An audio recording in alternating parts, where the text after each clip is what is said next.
সকাল বন্ধুরা, চলে এলাম আমার রান্নাঘরে রান্না নিয়ে। খুবই সহজ পদ্ধতিতে দেখাচ্ছি বন্ধুরা। বাঁধাকপির তরকারি, গাজর, আলু, বাঁধাকপি, এখানে মটরশুঁটি নিয়েছি বন্ধুরা, টমেটো মাছে, লবণ, হলুদ, লঙ্কা গুঁড়ো একটু, ধনে, 5 ফোড়ন নিয়েছি ফোড়নের জন্যে, তেজপাতা, শুকনো লঙ্কা, কাঁচা লঙ্কা, আর 2টো এলাচ নিয়েছি, আর হিংটা নিয়েছি বন্ধুরা। নিরামিষ খাবার হলে এটি হিংটা দিলে আরও ভালো স্বাদ হয়ে যায়। পরে আসছি বন্ধুরা। আর বন্ধুরা একটু আদা নেবে, আদা বাটা নিয়ে নেবে একটুখানি।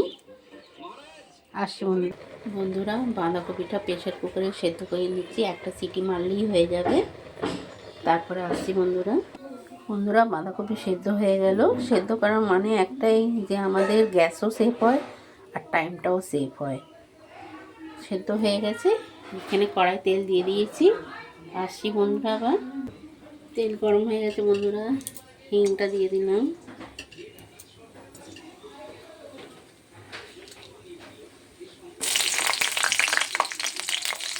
আসছি বন্ধুরা, ছোটো এলাচ, 5 ফোড়ন, তেজপাতা, শুকনো লঙ্কা সব দেওয়া হয়ে গেছে বন্ধুরা।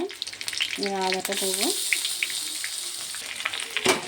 আদাটা ভাজা হয়ে গেছে বন্ধুরা। টমেটো ছেড়ে দেবো, একটু লবণ দেবো বন্ধুরা,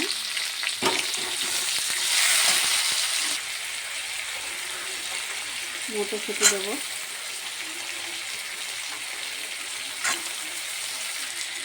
সব মশলাগুলো দিয়ে দিয়েছি বন্ধুরা।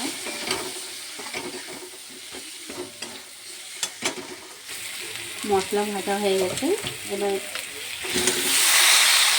বাঁধাকপিটা দিয়ে দিলাম। আর বন্ধুরা, আর একটা জিনিস, চিনিটা অবশ্যই দেবেন। চিনিটা দিলে ঝাল ঝাল মিষ্টি মিষ্টি ভালো লাগে বন্ধুরা। আমার বাঁধাকপি নিরামিষ রেডি।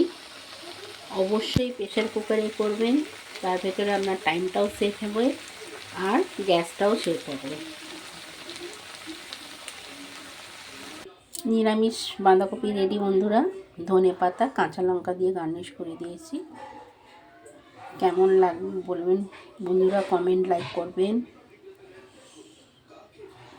শুভ সকাল বন্ধুরা, আবার এক রেসিপি নিয়ে আসবো পরে।